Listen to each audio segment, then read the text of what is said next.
नमस्कार, मैं अनीता चौधरी और आप सभी का स्वागत है। उत्तर प्रदेश में अल-कायदा के 4 आतंकी पकड़े गए हैं और इनके निशाने पे अयोध्या नगरी थी। एक बार फिर रामलला राम मंदिर आतंकियों के निशाने पर थे। एटीएस को बड़ी कामयाबी मिली है और इस कामयाबी के साथ ही, इस दबिश के साथ ही कई बड़े और अहम खुलासे भी हुए हैं।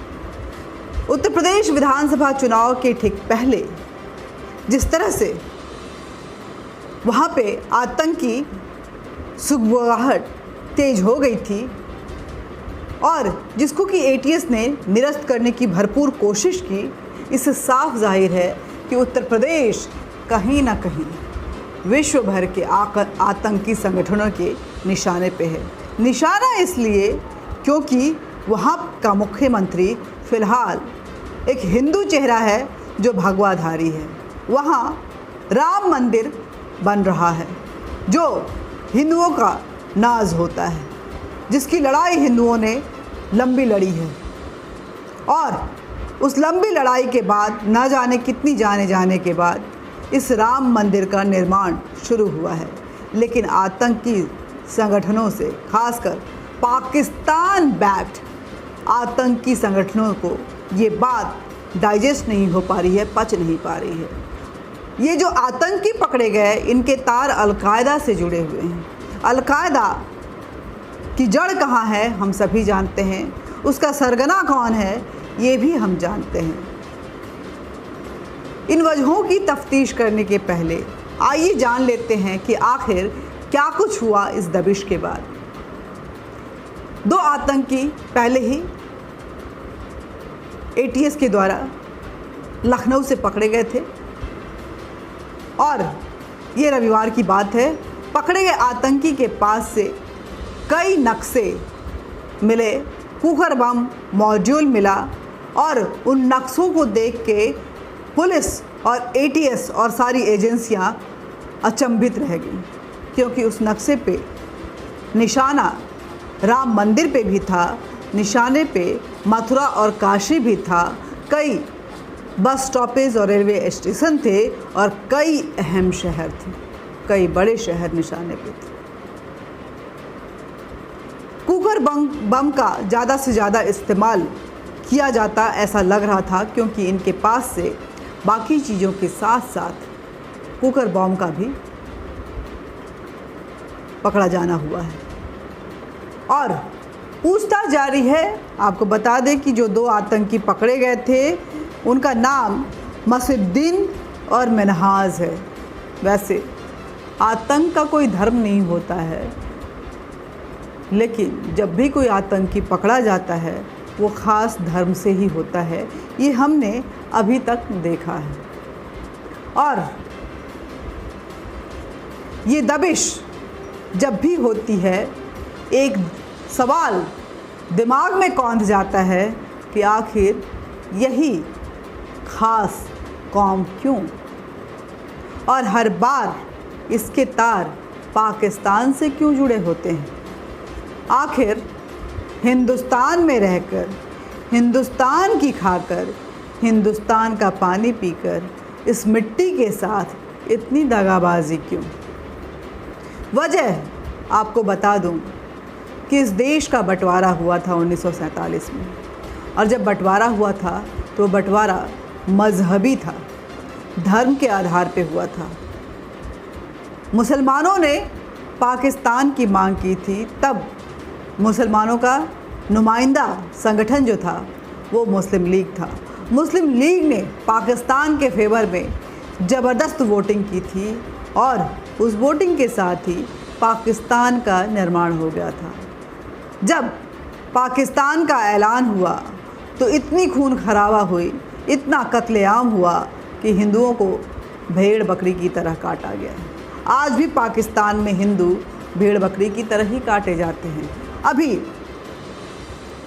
कल और आज की ही बात है जब पाकिस्तान में 60 हिंदुओं को जबरन धर्मांतरण करवाते हुए उन्हें मुसलमान बना दिया गया। ये हाल है पाकिस्तान में रहने वाले हिंदुओं की। लेकिन भारत में जो हिंदू रह गए वही मुस्लिम लीग, जिसने पाकिस्तान के लिए आवाज़ उठाई थी, उस मुस्लिम लीग का कोई भी बड़ा लीडर पाकिस्तान नहीं गया, क्योंकि उनको पता था कि इस्लामिक देश में कई पाबंदियां आएंगी।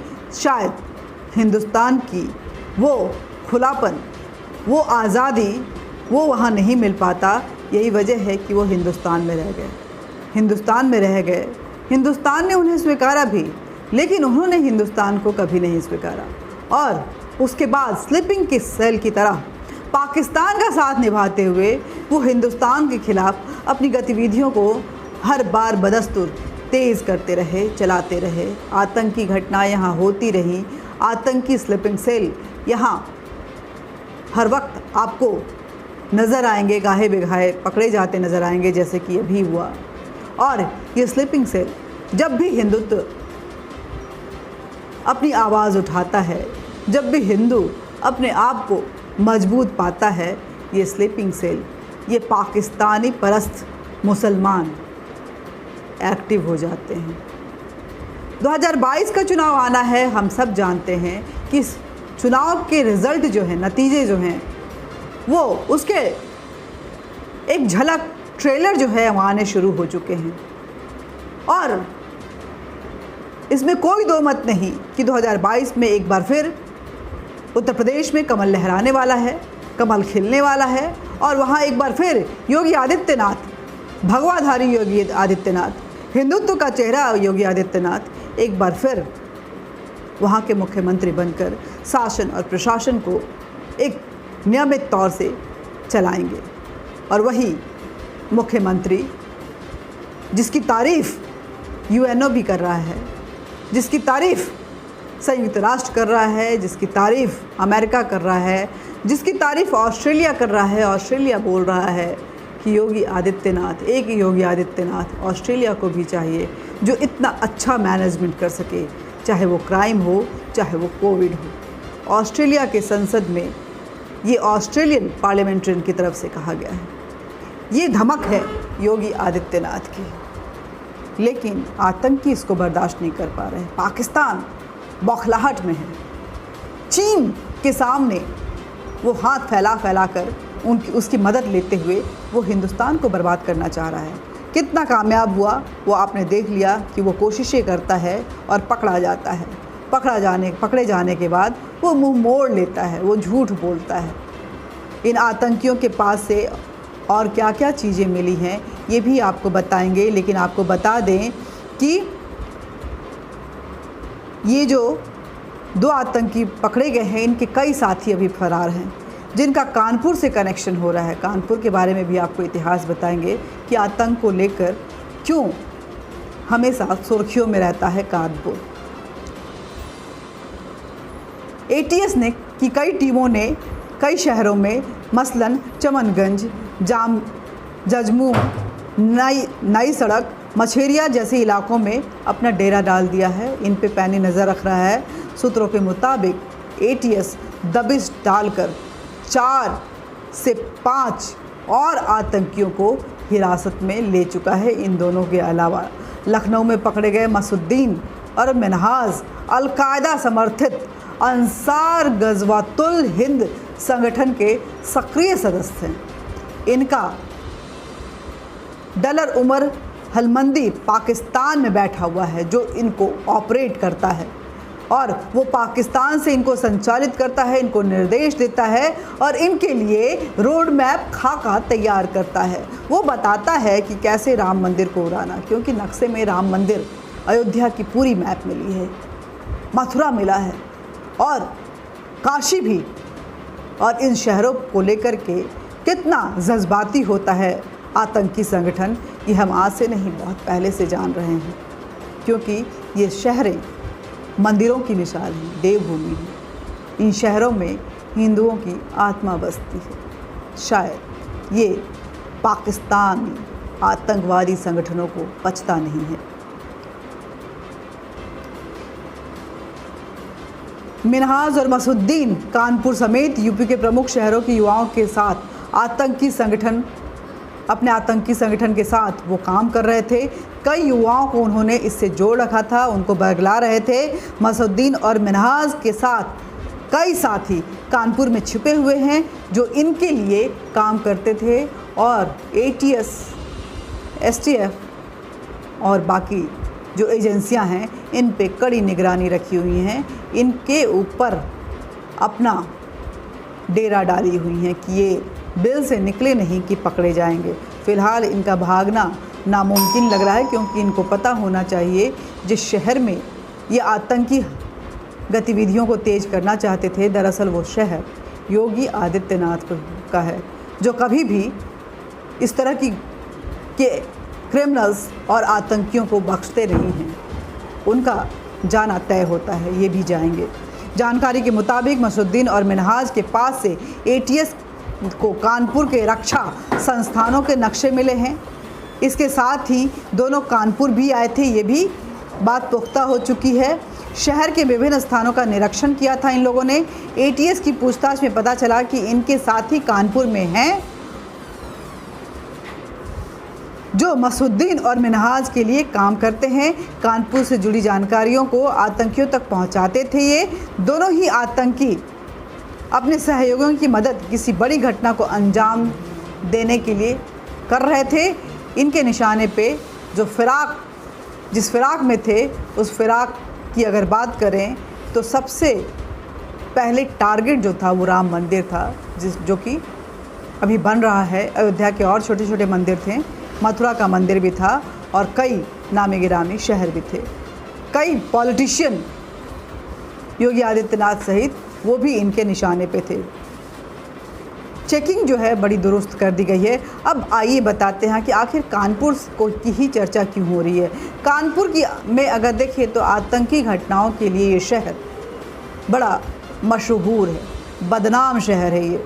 यहाँ पे क्रिमिनल्स भी बसते हैं, यहाँ पे आतंकी भी बसते हैं और यहीं से ऑपरेट होता है।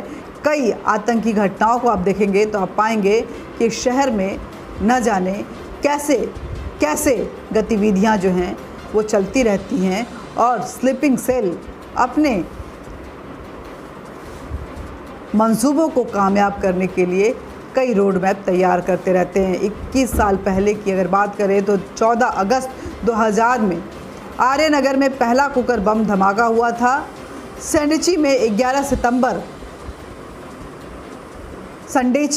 संचेडी में 11 सितंबर 2009 को ISI एजेंट इम्तियाज़ की गिरफ्तारी हुई थी। इसके साथ ही दूसरे ISI एजेंट वकार की गिरफ्तारी बिठूर से 27 सितंबर 2009 को हुई थी। 18 सितंबर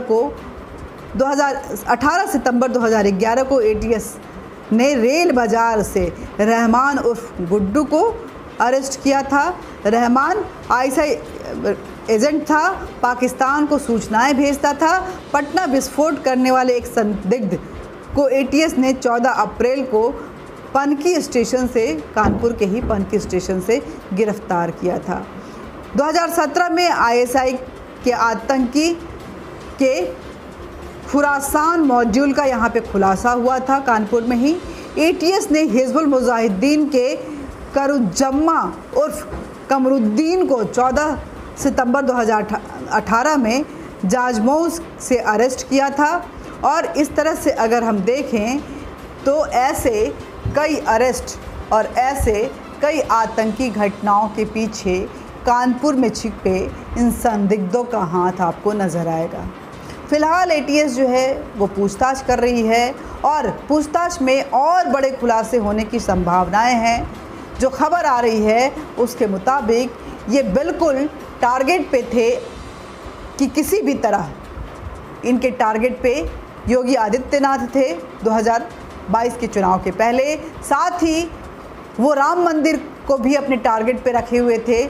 जो मैप बरामद हुआ है उसके मुताबिक मथुरा का कृष्ण मंदिर भी इनके निशाने पे था, काशी विश्वनाथ भी थे, कई बड़े पॉलिटिशियन इनके निशाने पे थे और इसके साथ ही कई शहरों में ये सीरियल बॉम्ब ब्लास्ट की फिराक में थे।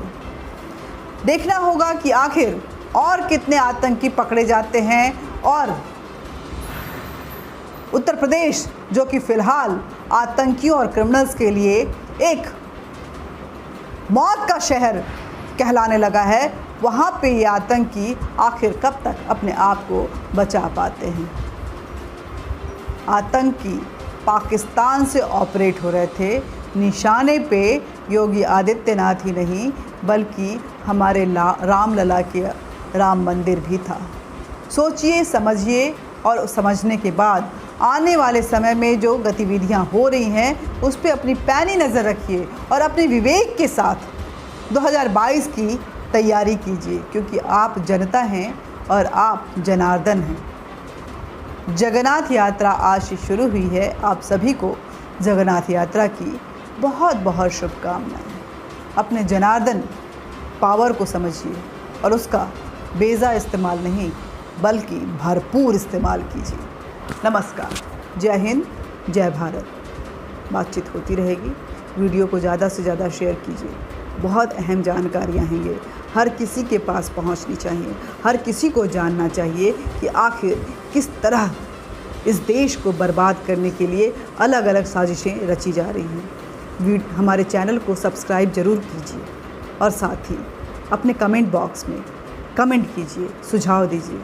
बेल आइकॉन ज़रूर दबाइए ताकि आप तक नए वीडियोज़ के नोटिफिकेशन पहुंचते रहें। जय हिंद।